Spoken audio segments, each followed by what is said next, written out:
เมื่อยพี่น้องเอ้ยมื้อนี้ฮักแล้วเวียกแล้วงานเดินสำรวจพลเมืองหน้าก็แหลมไปหลายเติบก็จนดำมื้อนี้ย่างตากแดดตากลมสำเร็จเลยพี่น้องเอ้ยปิดเรียบร้อยมื้อนี้ตามคาดหมายไว้กำลังมือขี่รถนะหน้าก็เป็นชี้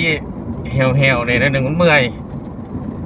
แต่เช้าจนค่ำหมดเลยแต่ละมือนะสำเร็จแล้วมีแห้งยาวๆเลยนี่ฮะ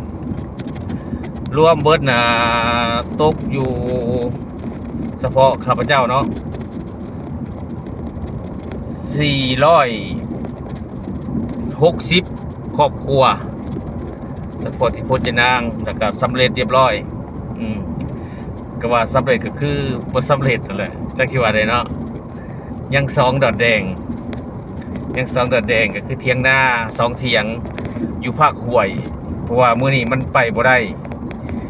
ทางบ้านเฮาก็บ่ได้เอารถจักรไปก็เลยบ่ได้ย่างมันเมื่อยถ้ามื้อหน้าแล้วมันเป็นไปได้คือสิได้วันชาติพุ่นแหละจังสิลงไปปิดไปเฮ็ดมันสำเร็จมื้อนี้เอาสำนี้ไปก่อนมื้อนี้เมื่อยแล้วเด้กำลังขี่รถเมื่อฮ้อนก็ฮ้อนจักไปได้หนาวฮ้อนก็หนาวหน้าก็แห้งเหี่ยวเมื่อยพี่น้องเอ้ยเดือนปลายเด้อได้เดือนปลายเต็ม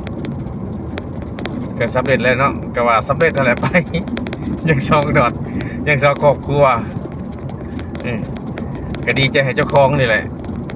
ดีใจที่ว่าเฮ็ดสำเร็จเลยเด้แต่ว่ามันบ่ฮักบ่แน่บ่นะก็สิได้ลงรำใหม่บ่ก็ยังบ่ฮู้เนาะฮู้แต่ว่าตัวเองย่างสิฮอดลักไส้แหละก็โอเคแล้ว